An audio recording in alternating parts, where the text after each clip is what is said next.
Hello' everyone, Lina কিটচেনৰ নতুন এটা ভিডিঅ'লৈ আপোনালোক সকলোকে মই আকৌ এবাৰ আদৰণি জনাইছোঁ। আজি আপোনালোকৰ বাবে খুব টেষ্টি আৰু হেল্ডি এটা ৰেচিপি লৈ আহিছোঁ। এয়া সামগ্ৰীখিনি মই ভালদৰে ধুই লৈ এনেকৈ উলিয়াই লৈছোঁ।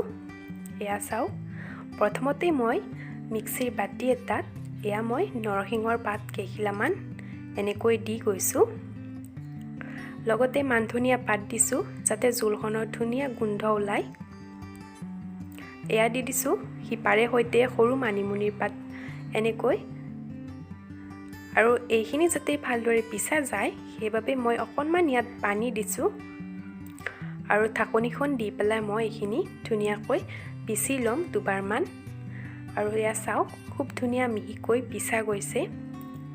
এতিয়া এইখিনি মই ফুটা থকা খৰাহী এটাত এনেদৰে উলিয়াই লৈছোঁ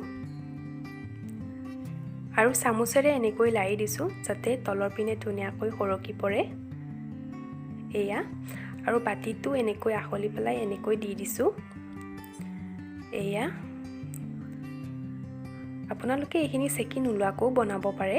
মই অকণমান জাষ্ট চেকি লৈছোঁ আৰু ইমানখিনি ৰস ওলালে ইয়াত এতিয়া ডাঙৰ গিলাচেৰে এগিলাচ পানী দিম আৰু মাছখিনি মই ভালদৰে বাছি পেলাই ধুই লৈছোঁ। লগতে বনাবৰ বাবে এয়া সামগ্ৰীখিনিও উলিয়াই লৈছোঁ। এতিয়া মই কেৰাহীত দি দিছোঁ তেলখিনি গৰম হ'বলৈ দিছোঁ আৰু তাত অকণমান হালধি গুড়ি ব্যৱহাৰ কৰিছোঁ।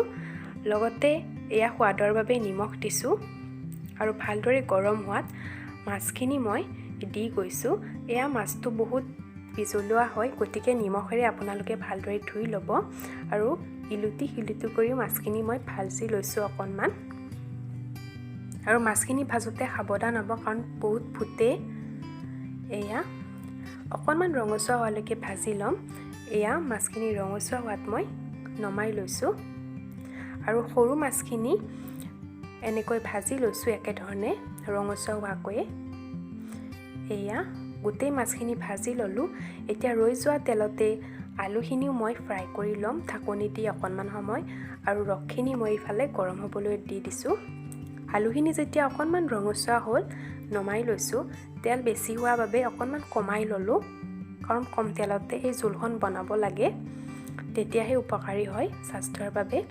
আৰু এয়া দিছোঁ দুখিলামান তেজপাত আৰু পিঁয়াজ এটা মই এনেকৈ কাটি পেলাই দি দিছোঁ। অকণমান পিঁয়াজখিনি সিজিবলৈ দিছোঁ। তাৰপিছত এয়া মই কাটি লোৱা কেঁচা জলকীয়া কেইটামান দিছোঁ যাতে অকণমান জোলখন জ্বলা হয়। তাৰপিছত জিৰা আৰু জালুক বটি লৈছিলোঁ, আদা বটি লৈছিলোঁ আৰু ইয়াত ৰচুন। এই গোটেইখিনি মই কেঁচা গোন্ধ নোযোৱালৈকে এনেদৰে ভাজি ল'ম।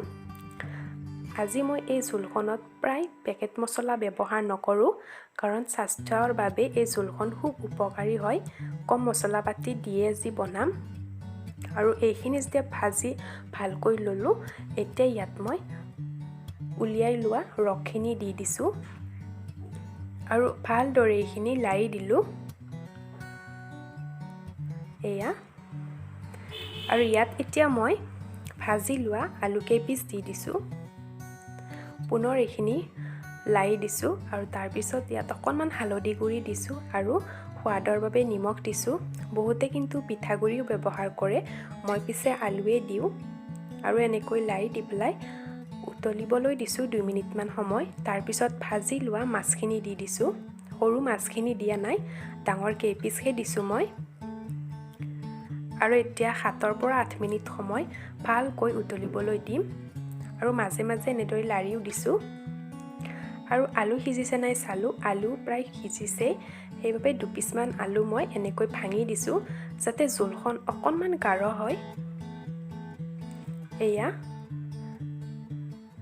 আৰু 7 মিনিটমান সময়ৰ পিছত চালোঁ যথেষ্টখিনি পানী কমি গৈছে আৰু এইখিনি এতিয়া ৰেডিয়ে হৈছে জোলখন খাবৰ বাবে।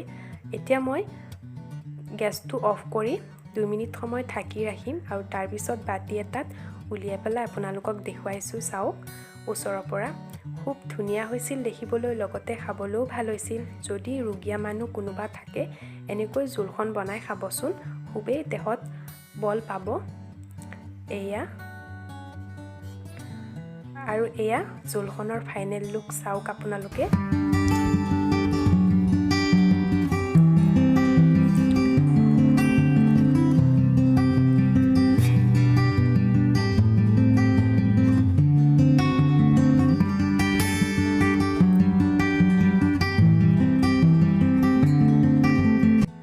ৰেচিপিটো ভাল লাগিলে তেনেহ'লে এটা লাইক কৰিব, বন্ধুবৰ্গৰ লগত শ্বেয়াৰ কৰিব আৰু কমেণ্ট কৰিব কেনেকুৱা পালে খাই।